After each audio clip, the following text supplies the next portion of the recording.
Hello guys, welcome to my YouTube channel. ഇന്ന് ഞാൻ കാണിക്കുന്നത് എൻ്റെ ഡേ ഇൻ മൈ ലൈഫാണ്. ബാംഗ്ലൂരിൽ നിന്ന് വന്ന പിന്നെ രണ്ടാമത്തെ ദിവസമാണ് ഇന്ന് വീട്ടിൽ. അപ്പോൾ ഇന്ന് എങ്ങനെയാണ് ഞാൻ വീട്ടിൽ ടൈം സ്പെൻഡ് ചെയ്യുന്നത് എന്ന് കാണിക്കാം. ഒരു ഹെൽത്തി സ്മൂത്തി നമ്മൾ കാലത്ത് പ്രിപ്പയർ ചെയ്തിട്ടുണ്ടായിരുന്നു.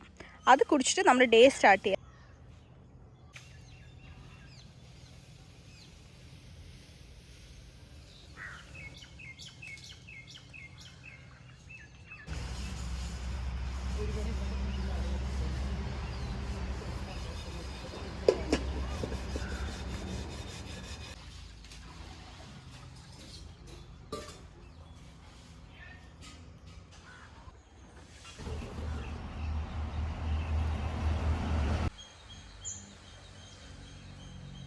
എന്നാൽ എന്താണ് എൻ്റെ എൻ്റർടൈൻമെൻറ്റ് എന്ന് വെച്ചാൽ, എനിക്ക് 2 പെറ്റുണ്ട്. അപ്പോൾ നമുക്ക് പെറ്റിന് രണ്ടാമത്തെ പെറ്റ് ഇതല്ല, ഇത് രണ്ടാമത്തെ പെറ്റാണ്. ഇത് ജൂലിൻ്റെ മോനാണ്. ഇതിൻ്റെ പേര് പറ ടോമി. ഇതാണ് ടോമി. അടുത്തതായി നമുക്ക് അടുത്ത വ്യക്തിനെ പരിചയപ്പെടാം. കുടുംബത്തിലെ ഒരു കാക്ക, ഒരു പൂച്ച, ഒരു പട്ടി നമ്മുടെ വീട്ടിലേക്ക് വരരുത്, അത്രയും നിർബന്ധമാണ് ജൂലിക്ക്. ഇതാണ് ജൂലി. ജൂലിക്ക് നല്ല ബുദ്ധിയാണ്. ജൂലി സംസാരിക്ക്. ജൂലി ബാ. അമ്മയും മോനുമാണിത്. ഹായ് ഹായ് പറ എൻ്റെ യൂട്യൂബിലുള്ളവരുടെ അടുത്ത്. ഹായ് പറ. Hi, hello hello Julie. ബാ ബാടാ. ഇതാണ് എൻ്റെ പെറ്റ്സ്. ഇവരാണ് എൻ്റെ എൻ്റർടൈൻമെൻറ്റ്. ഞാൻ വരുമ്പോൾ അധികം കളിക്കാറില്ല, എന്നാലും ഒരു ഫണ്ണാണ് ഇവരുമായിട്ട്. അവരിങ്ങനെ ഇടയ്ക്ക് വഴക്കാവും, ഇടയ്ക്ക് സംസാരിക്കും, നല്ല സ്നേഹമാണ്. ശരി, ഞാൻ പിന്നെ വരാം. ബായ്. മീൻ കറി ഉണ്ടാക്കി കഴിഞ്ഞാൽ നമ്മുടെ 2 പെറ്റ്സിനും ഫസ്റ്റ് കൊടുക്കണം, ഇല്ലെങ്കിൽ അവർ ശബ്ദം ഉണ്ടാക്കിക്കൊണ്ട് തന്നെ ഇരിക്കും. അവർക്ക് കൊടുക്കാനായിട്ടാണ് എടുത്തിരിക്കുന്നത്. നല്ല രീതിയിൽ മിക്സ് ചെയ്ത് പുതിയ ചോറ് മാത്രമേ കൊടുക്കുള്ളൂ, പഴയ ചോറ് കഴിക്കില്ല അത്. അപ്പോൾ നമുക്ക് ഫുഡ് പെറ്റ്സിന് കൊടുക്കാം.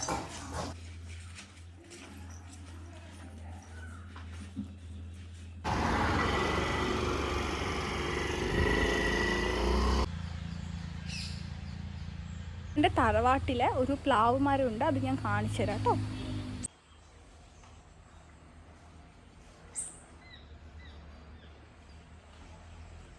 ഇപ്പോൾ കുറച്ച് മീൻ ഫ്രൈ ചെയ്യാം, കാണിച്ചു തരാം. ഞാനിതിപ്പോൾ കുറച്ച് മുന്നേ ഇട്ടിട്ടുണ്ടായിരുന്നുള്ളൂ, അതുകൊണ്ട് തന്നെ അടിഭാഗം വെന്തിട്ടുണ്ടാവില്ല. വേകുന്ന സമയത്ത് നമുക്കിതിനെ കുറച്ച് ഇങ്ങോട്ടേക്ക് മറിച്ചിടാം. അതിനായിട്ട് എനിക്കിതിൽ സ്പെഷ്യൽ ടൂളൊക്കെ ഉണ്ട്. ലുക്ക് അറ്റ് ദിസ്, ക്യൂട്ട് അല്ലേ? ഇന്നത്തെ എൻ്റെ ലഘു ഭക്ഷണം എന്താണെന്ന് നോക്കാം. റൈസ്,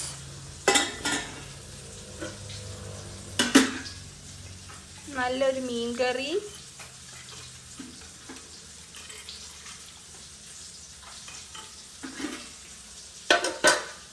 പിന്നെ നല്ല മീൻ പൊരിച്ചത്. അപ്പോൾ അതാണ് ഇന്നത്തെ മോർണിംഗ് ബ്രേക്ക്ഫാസ്റ്റ്. നമ്മുടെ മോർണിംഗ് ബ്രേക്ക്ഫാസ്റ്റാണ് ഈ ഇരിക്കുന്നത്. എപ്പോഴും അടുക്കളയിലേക്ക് വരുമോ എന്ന് ചോദിക്കുന്നവരോട് എനിക്ക് പറയാനുള്ളത്, ഞാൻ എപ്പോഴും വരില്ല. പക്ഷേ ഞാൻ ബാംഗ്ലൂർ പോയതിന് ശേഷം അത്യാവശ്യം നല്ല ഭക്ഷണം വേണമെന്നൊരു തോട്ട് ഉണ്ടായിരുന്നു. അപ്പോൾ ഇവിടെ വന്നപ്പോൾ അമ്മനൊന്ന് ഹെൽപ്പ് ചെയ്ത്, അമ്മ നല്ല രീതിയിൽ കുക്ക് ചെയ്ത് തരുമെന്നുള്ള ട്രസ്റ്റ് ഉള്ളതുകൊണ്ട് അമ്മനൊന്ന് സപ്പോർട്ട് ചെയ്ത് നിൽക്കുകയാണ്. കാരണം അവിടുത്തെ ഭക്ഷണം അത്ര ശോകമാണ്. ബ്ലാക്ക് ആൻഡ് വൈറ്റ് പിക്ചേഴ്സ് കാണിച്ചത് എൻ്റെ അമ്മയുടെ ചെറുപ്പത്തിലൊരു പിക്ചറാണ്. ഇത് അച്ഛൻ്റെ പാസ്പോർട്ടിലുണ്ടായിരുന്ന പഴയ ഫോട്ടോയാണ്. See how good was memories. അപ്പോൾ നമ്മൾ ഇന്നൊരു നല്ല ഹെഡ് ബാത്ത് ചെയ്യാമെന്ന് പ്ലാൻ ചെയ്തിട്ടുണ്ട്. അതുകൊണ്ട് തന്നെ കോക്കനട്ട് ഓയിൽ, വെളിച്ചെണ്ണയാണ് നമ്മൾ തലയിൽ സ്ഥിരമായിട്ട് തേക്കുന്നത്. അല്ലാതെ ഞാൻ പ്രത്യേകിച്ച് വേറെ ഒന്നും തേക്കാറില്ല. ജനറ്റിക്കലി ഉള്ളൊരു ഹെയറിൻ്റെ ഡെൻസിറ്റിയാണ് എനിക്ക് നല്ല രീതിയിലുള്ളത്. നമുക്ക് ആവശ്യത്തിനായിട്ടുള്ള എണ്ണ തലയിലേക്ക് നമുക്ക് തേക്കാം.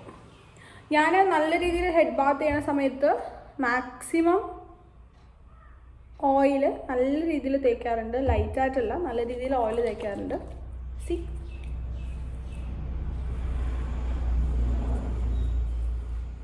സ്കാൽപ്പിലാണ് ഞാൻ നല്ല രീതിയിൽ അപ്ലൈ ചെയ്ത് കൊടുക്കാറുള്ളത്.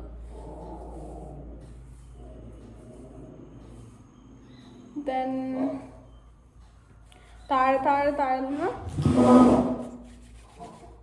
ഇങ്ങനെ അപ്ലൈ ചെയ്ത് കൊടുക്കുക. എന്നിട്ട് ചെറുതായിട്ടൊരു മസാജും കൂടെ ചെയ്ത് കൊടുക്കുക. എൻ്റെ ഒരു ഹെയറിൽ എത്ര ഓയിൽ അപ്ലൈ ചെയ്താലും ഡ്രൈ ആയിട്ട് തന്നെ ഇരിക്കാനാണ് ഹെയറിൻ്റെ ഒരു നേച്ചർ. ഡ്രൈ ആയിട്ട് തന്നെ ഇരിക്കുന്നതാണ് ഹെയറിൻ്റെ ഒരു നേച്ചർ എന്ന് പറയുന്നത്. മാക്സിമം വെളിച്ചെണ്ണ നല്ല രീതിയിൽ മുടിയിലേക്ക് തേച്ച് കൊടുക്കുക. ഈ താഴെയൊക്കെ നല്ല രീതിയിൽ, ഈ തുമ്പൊക്കെ നല്ല രീതിയിൽ തേച്ച് പിടിപ്പിക്കണം. ഇല്ലെങ്കിൽ മുടി കൊഴിച്ചിൽ കൂടുതലായിട്ട് ഉണ്ടാകാറുണ്ട് എനിക്ക്. നമ്മൾ എണ്ണ തേക്കുമ്പോൾ സ്കാൽപ്പിൽ മാത്രമല്ലാതെ ജസ്റ്റ് മുടിയിലും ഒരു മോയ്സ്ചറൈസിങ് പോലെ ഞാൻ അപ്ലൈ ചെയ്ത് കൊടുക്കാറുണ്ട്. ഇപ്പോൾ തന്നെ കാണാൻ പറ്റും നമ്മൾ ഇത്രത്തോളം ഓയിൽ തേച്ചിട്ട് പോലും അത്ര ഓയിലി ആയിട്ടല്ല എൻ്റെ ഹെയർ നിൽക്കുന്നത്. പിന്നെ ഞാൻ എപ്പോഴും മുടിക്ക് ഓയിൽ വെച്ചതിന് ശേഷം ഫേസിലേക്കും അതേ സെയിം കോക്കനട്ട് ഓയിൽ കുറച്ച് നല്ല രീതിയിൽ തന്നെ അപ്ലൈ ചെയ്ത് കൊടുക്കാറുണ്ട്. എൻ്റെ ഒരു നേച്ചർ എന്ന് പറയുന്നത് ഹെയറിൻ്റെ ആണെങ്കിലും ഫേസിൻ്റെ ആണെങ്കിലും ഡ്രൈ ആണ്. അപ്പോൾ ഡ്രൈ സ്കിന്നാണ് എനിക്ക്. അതുകൊണ്ട് തന്നെ ഓയിൽ അപ്ലൈ ചെയ്ത് കൊടുക്കുന്ന സമയത്ത് വലുതായിട്ട് പിമ്പിൾസും കാര്യങ്ങളൊന്നും വരാറില്ല, ഇറിറ്റേഷൻ ഉണ്ടാവാറില്ല. അപ്പോൾ നമുക്ക് ആവശ്യത്തിനുള്ള കുറച്ച് എണ്ണ ഞാൻ ഇത്രത്തോളം മീൻസൊരു ഇത്രയ്ക്കുള്ള ഒരു എണ്ണ ഞാൻ ഫേസിലും അപ്ലൈ ചെയ്ത് കൊടുക്കാറുണ്ട്.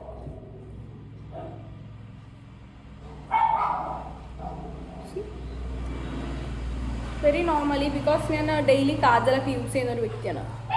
അപ്പോൾ എനിക്കിത് റിമൂവ് ചെയ്യാനും എളുപ്പം. സപ്പോസ് ഞാൻ ഓയിൽ യൂസ് ചെയ്യുകയാണെങ്കിൽ അത് നല്ല രീതിയിൽ സ്പീഡായിട്ട് വരാറുണ്ട്.